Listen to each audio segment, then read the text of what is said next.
اس میں ہم بچوں کی اخلاقی، معاشرتی اور مذہبی تربیت بہتر کر لیں.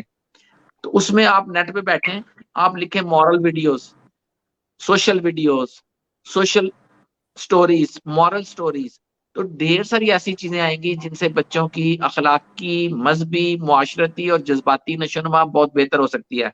لیکن میں صحیح پھر کہوں گا کہ یہ ماں کی ذمہ داری ہوگی، کیونکہ ہمارا معاشرہ جو ہے اس میں واضح تقسیم ہے کہ باپ جو ہے وہ کمائے گا اور ماں بچوں کی تربیت کرے گی. اور پچھلے 25 سال میں جتنی بھی ایجادات ہوئی ہیں ان کا سارا پریشر باپ پہ پڑا ہے اور اس کی سہولت ماں کو ملی ہے. صحیح بات مثال، اور وہ باپ جو پہلے 8 گھنٹے کام کرتا تھا اب اس کو 12 گھنٹے کام کرنا پڑ رہا ہے اور وہ 2 جابس بھی کر رہا ہے. تو ماؤں کو یہ سیکھنا بھی ہوگا اور سمجھنا بھی ہوگا کہ ان کی زندگی میں ساری سہولتیں آئی ہیں. اے سی کی سہولت گھر میں جو لگتا ہے وہ ماں کو ہے، جو واشنگ مشین ہے اس کی سہولت ماں کو ہے، جو فریج آئی ہے اس کی سہولت ماں کو ہے، جو گھر میں ٹائلیں لگی ہیں ان کی سہولت ماں کو ہے، جو پانی کی موٹر لگی ماں کو. تو جتنی بھی اب گاڑی لی ہے یا موٹر سائیکل لی ہے سہولت ماں کو ہے زیادہ. باپ کا تو دوڑ بڑھ گئی ہے، یہ تمام چیزیں پوری کرنے کے لیے، خرچے پوری کرنے کے لیے باپ کی دوڑ بڑھ گئی. تو میں سمجھتا ہوں کہ ماؤں پہ تھوڑا پریشر ہے اور ہونا بھی چاہیے. ماؤں کو تھوڑا سا سمجھنا ہے، اگر وہ سمجھیں گی، اگر وہ بچوں کے لیے محنت کریں گی، نیٹ پہ بیٹھیں گی تو بہت ساری چیزیں اچھی ملیں گی جن سے بچوں کی اچھی تربیت ہوگی. صحیح بات ہے. اچھا آپ ہمارے ساتھ رہیے. میڈم ساجدہ چودھری صاحبہ، تعلیم تو آپ نے بچوں کو دی ہے، دے بھی رہی ہیں. اب سوال یہ پیدا ہوتا ہے کہ ان کی تربیت ہم نے کس طرح کرنی ہے؟ ان کی تربیت بھی تو ضروری ہے نا. تربیت ہی ضروری ہے، بنیادی چیز تو تربیت ہی ہے. اب دیکھیں اللہ تعالیٰ جب ایک چھوٹے سے گوشت کے لوتھڑے کے لیے، اتنے سے بچے کے لیے اتنی محبت ڈالتا ہے کہ وہ پل جائے اچھے طریقے سے. اور جب بچہ ماں کی گود میں آتا ہے ایک بہت بڑی ذمہ داری ہے کہ وہ کیا دے رہی ہے سوسائٹی کو، اس کو کیا بنائے گی، وہ سوسائٹی کے لیے کیا ہوگا، اور وہ بچے کو کیا دے رہی ہے کہ اس کا مستقبل کیا ہوگا. یہ چند سالوں کے جو ابتدائی چند سال ہے نا، اسی میں ایک سانچے میں ڈھل جاتا ہے بچہ. اور اس کو ڈھالنے والی کون ہے؟ اس کے گھر کا ماحول اور اس کی ماں. باپ تو جیسا کہ ابھی ڈاکٹر صاحب نے کہا کہ وہ تو پیسے کمانے کے چکر میں باہر ہے، رات کو آئے گا. وہ پورا جو اجارہ داری ہے گھر پہ وہ تو ماں کی ہے.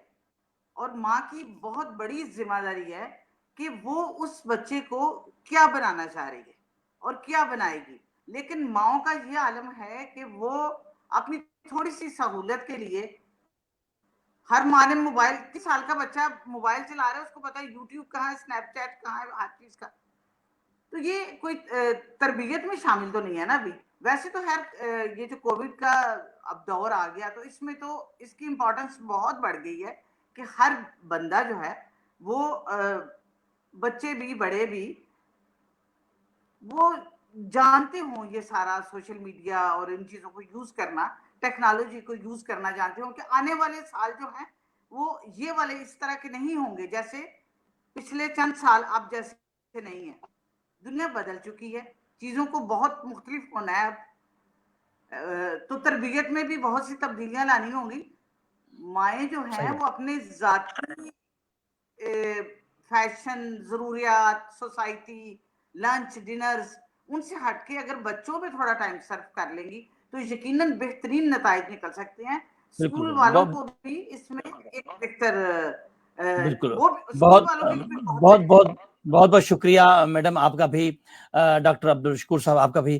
ناظرین یہاں ایک بات ہمیں یہ دیکھنی ہے کہ مسائل تو ہیں، ہم نے صرف ایک مسئلے کو چھیڑا ہے، وہ صرف تعلیم کے حوالے سے تھا کہ تعلیمی طور پر جو ہے یہ صورتحال جو بیرون ملک میں اوورسیز پاکستان میں رہتے ہیں ان کے مسائل ہیں. مسائل پاکستان میں بہت زیادہ ہیں، لیکن اس تعلیمی ماحول کے حوالے سے جب تربیت کی بات آتی ہے تو انہوں نے بڑی اچھی بات کی ماشاءاللہ کہ تربیت بہت ضروری ہے. ہم نے ایک قوم کو بنانا ہے، ملک کے لیے بہت کچھ اچھا کرنا ہے. انشاءاللہ اگلے سیگمنٹ کے ساتھ پھر حاضر ہوں گے. اجازت دیجیے طارق اقبال کو. اللہ حافظ.